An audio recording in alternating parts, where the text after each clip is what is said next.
ಈ ಕಥೆಯ ಮುಂದಿನ ಭಾಗದಲ್ಲಿ ಕಂಸನು ಯೋಗಮಾಯ ಹೇಳಿದ ಮಾತುಗಳನ್ನು ಕೇಳಿದ ಮೇಲೆ ದೇವಕಿ ಮತ್ತು ವಸುದೇವರನ್ನು ಸೆರೆಮನೆಯಲ್ಲಿ ಕೂಡಿ ಹಾಕುವುದು ವ್ಯರ್ಥ ಎಂದು ಮನವರಿಕೆ ಮಾಡಿಕೊಂಡ. ಈಗಾಗಲೇ ನನ್ನನ್ನು ಕೊಲ್ಲುವ ದೇವನ ಜನನವಾಗಿದೆ. ಹೀಗಿರುವಾಗ ದೇವಕಿ ಮತ್ತು ವಸುದೇವನನ್ನು ಸೆರೆಮನೆಯಿಂದ ಬಿಡುವುದೇ ಉತ್ತಮ ಎಂದು ಕಂಸನು ದಂಪತಿಗಳನ್ನು ಸೆರೆಮನೆಯಿಂದ ಬಿಡುಗಡೆಗೊಳಿಸಿದನು.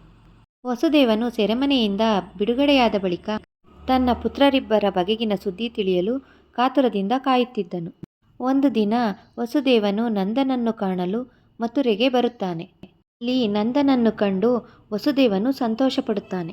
ಓ ನಂದ, ನಿನ್ನನ್ನು ಕಾಣಲು ನಾನು ಪುಣ್ಯ ಮಾಡಿರುವೆ ಎಂದು ನುಡಿಯುತ್ತಾನೆ. ಹಾಗೂ ತನ್ನ ಇಬ್ಬರು ಹುಡುಗರನ್ನು ಜೋಪಾನವಾಗಿ ರಕ್ಷಿಸುವಂತೆ ವಿನಂತಿಸಿಕೊಳ್ಳುತ್ತಾನೆ. ದಯಮಾಡಿ ಇಬ್ಬರು ಹುಡುಗರ ನಾಮಕರಣ ಮಾಡು. ವೃಂದಾವನಕ್ಕೆ ಯಾವುದೇ ಕಾರಣಕ್ಕೂ ಬರಬೇಡ, ಗೋಕುಲದಲ್ಲೇ ಇರು ಎಂದು ಹೇಳಿದ. ಆಗ ನಂದನು, ಯಾಕೆ ನಾನು ವೃಂದಾವನಕ್ಕೆ ಬರಬಾರದು? ಅಲ್ಲಿ ಏನು ತೊಂದರೆ ಎಂದು ಕುತೂಹಲದಿಂದ ವಸುದೇವನನ್ನು ಪ್ರಶ್ನಿಸಿದ.